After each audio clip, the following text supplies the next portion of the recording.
You've been there, I'm sure, haven't you, Mom? You dressed up your little darling in some nice pants and a shirt and a clip-on tie. And 5 minutes after you get to your parents' house for some family celebration, your son's shirt tail is already hanging out. He's got Cheetos dust on his hands and chocolate milk stains all around his mouth. So what do, Mom? Well, you grab a napkin off the table, or if one isn't available, you can always find a crumpled tissue in your purse. And you wet it with your tongue and proceed to scrape off the embarrassing smudges as best you can. The giggles let me know I've touched the nerve. Or then there's this scenario. Your little girl comes in from playing outside and she's weeping and gnashing her teeth, and you ask, what happened? And she says, I fell down and hurt my knee. You say, oh, honey, which knee was it? Because you can't tell by looking at it. Neither one of them looks injured. And she points to the one to the right one and says, this one. And so you bend down and give it a good kiss, and you say, now it's all better. Your little girl sniffs, wipes her eyes, and dashes back outside to play again. So, here's my question. Is there some sort of magical chemical in a mother's spit? I mean, have any scientific studies ever been done on that? I mean, how can a mother's spit on an old tissue have the cleaning effect of a garden hose? And how can the spit from a mother's kiss heal a skinned knee better than Bactine? Of course, maybe it's not limited to a mother's saliva. In today's story from Mark 8, Jesus' saliva seems to have miraculous power. He heals a man from blindness by using nothing but his own saliva.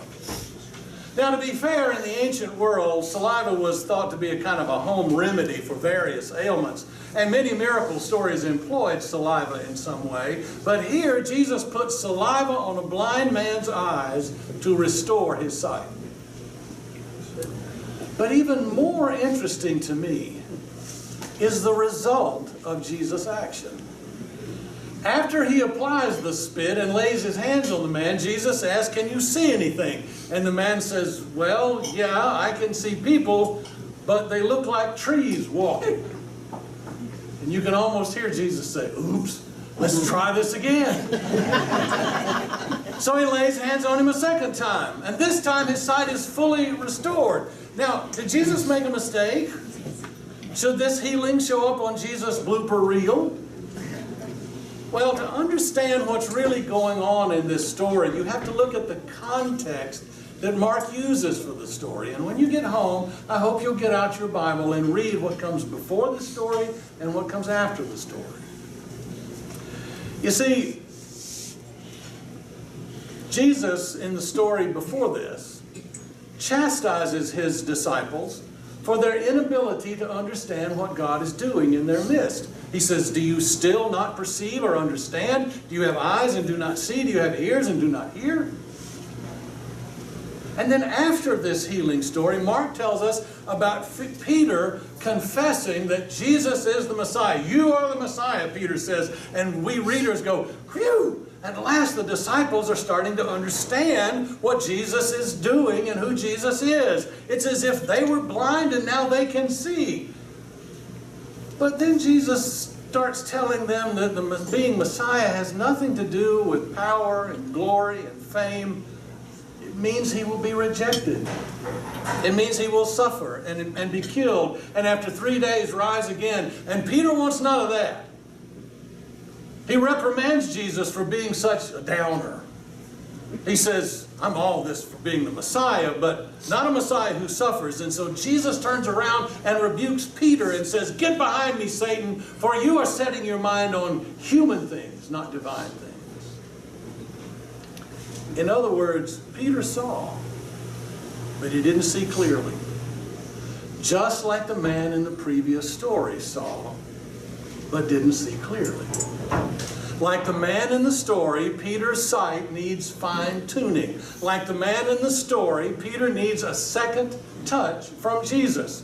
He needs a second touch from Jesus to rectify his hazy, imperfect view of who Jesus is and what Jesus must do. It's as if Peter too could see people, but they looked like trees walking. And I, who so often think I've got things so figured out, I must confess that sometimes I too see people as trees walking. My vision is imperfect, and like Peter, I've missed the point as well.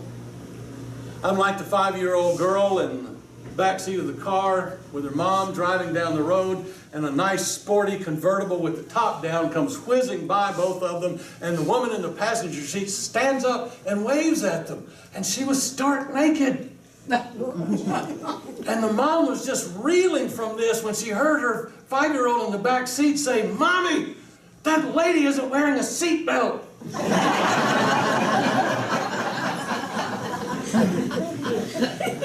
Sometimes we see, but we don't see. We know the facts, but we miss the point.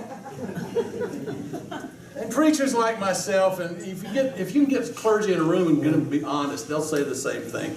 We love to complain about how some of our parishioners just don't get it. Roll our eyes and wonder when in the world they're going to stop seeing people like trees walking.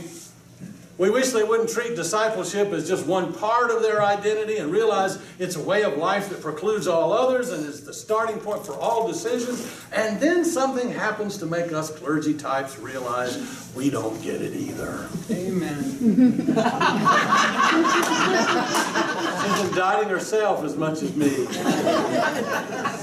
Our vision of what God is doing is just as hazy as the folks we complain about. Pastor Clark French serves a church in Chapel Hill, North Carolina, where they decided to schedule all of their church committee meetings on Wednesday nights. There would be a brief worship service, and then everybody would retire to the fellowship hall with a bring-your-own supper. Potluck, we would call it. And those who had much would, of course, share with those who had little. And then everyone would break up to go to their committee meetings. Well, the first Wednesday, they set up for 50 people. A dozen showed up. 4 staff members, 7 parishioners, and a gregarious little girl from the neighborhood who noticed the lights were on in the building and just wandered in to see what was happening. When they came to the meal, a couple of people opened up glass containers of kale-based salads. Right, yes. Speak for yourself. One person brought a single serving of rice and beans. Another person brought a single serving of quinoa.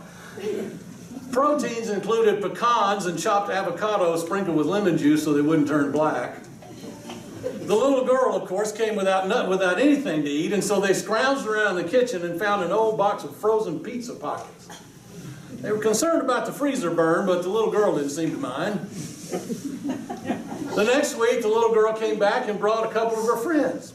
And the next week, there were as many kids there as there were adults. That night, somebody had to make a quick run to Costco to get a jumbo box of pizza pockets. Well, then the children started attending the worship service every week, the brief one on Wednesday night. They weren't familiar with French's church, or any church for that matter, and they didn't have parents to shush them and tell them to be quiet. They didn't know rules like don't play the piano when we're in worship, or don't go into the kitchen because it's for grown-ups only. And after the dinner, they would roam the halls and poke their heads into the committee meetings. Well, after a few months, all the adults stopped coming on Wednesday nights. And the staff was spending a lot of time cooking and cleaning up for a passel of ravenous kids.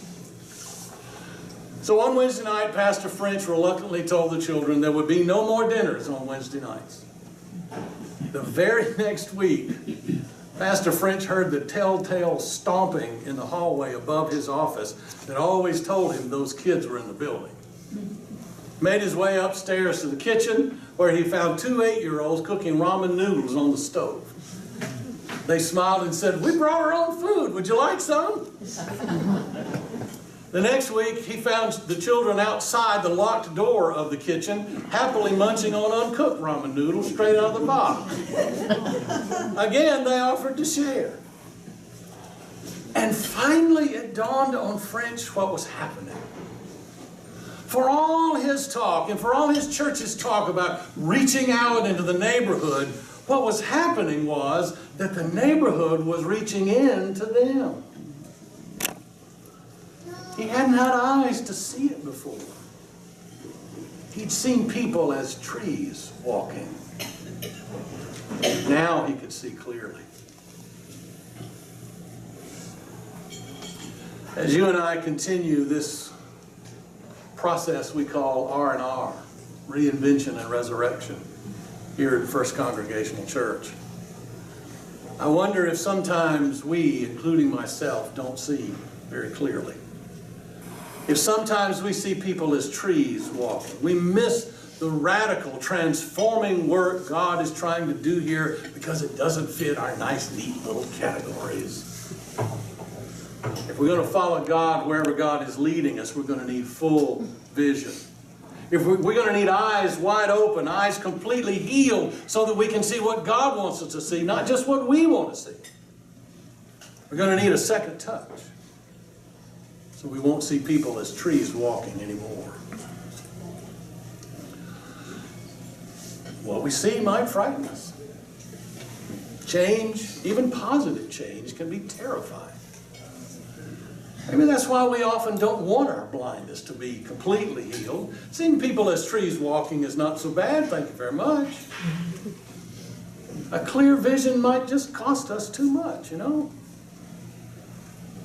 But I point you and I point myself to today's reading from Joshua. This is God's charge to Joshua as the people of Israel are ready to cross into the promised land. God gives Joshua instructions and warnings, but 3 times he tells him to be strong and courageous. And the 3rd time God goes on to say, do not be frightened or dismayed, for the Lord your God is with you wherever you go. I know, it sounds like a cliche, but the worst mistake we can make as we face the future is to give in to fear. Fear is debilitating. Fear robs us of hope. Fear evaporates the courage to take risks. The only thing fear can produce is anger, and Lord knows we don't need any more of that these days. Now, I'm not saying there isn't anything to be afraid of. Many times there are things to be afraid of, and healthy fear can keep us from some terrible situations. Like the man who was being prepped for surgery on the operating table, and he suddenly jumped up and yanked the IVs out of his arm and bolted out the door. And the orderly found him a little while later hiding behind the nurse's station. He said, "Why did you run away?" And he said, "Because the nurse kept on saying things like, don't get nervous, don't be afraid, be strong, this is just a small operation," things like that. And the orderly said, "Well, that didn't sound so bad. Why were you upset that she was saying those things to you?" And he said, "Because she wasn't talking to me, she was talking to the surgeon."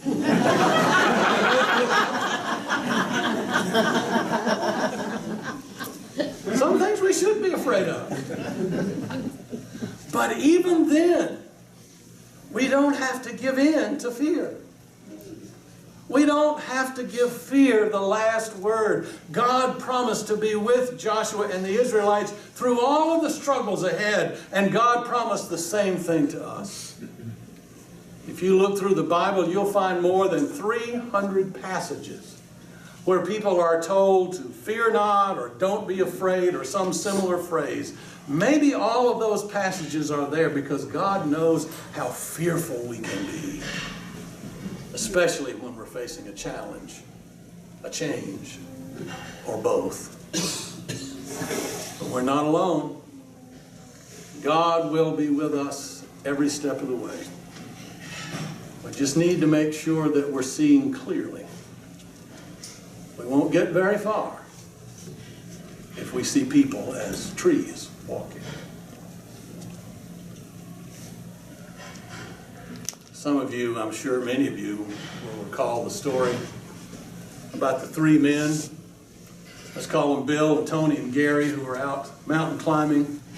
And Bill stepped on a snow bridge that gave way and sent him tumbling head over heels, slinging rocks and dirt and gear in all directions down into a deep crevasse. Tony shouted down, "Bill, you all right?" And Bill replied, "Yeah, I think I'm okay, but my ankle hurts really bad. I think it's broken." Tony yelled, hang on, we're on our way. Turned to Gary and said, let's go. Gary said, are you crazy? I'm not going down in that crevasse. Tony said, what do you mean? You heard him, he's hurt. He can't get out by himself. Gary said, I know, but it's too risky. If we go down there, we might fall too, or there just might not be any way out at all. I just can't do it. I won't do it. But we have to try, said Tony. No, we don't. So Tony gathered up his gear, secured a line on a nearby rock, and began picking his way step by treacherous step deep into the crevasse. Gary sat down to wait. Hours went by.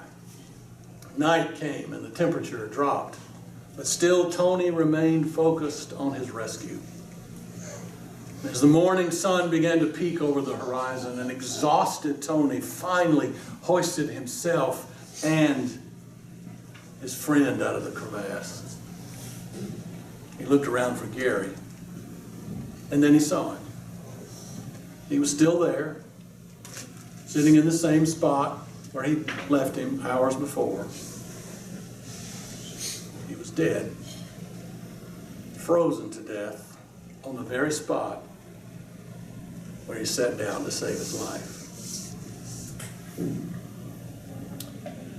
Yes, the road ahead for First Congregational Church of Elgin is fraught with danger and risk, but giving in to fear is a death sentence. Be strong and courageous. Do not be frightened or dismayed, for the Lord our God is with us wherever we go. Amen. Amen.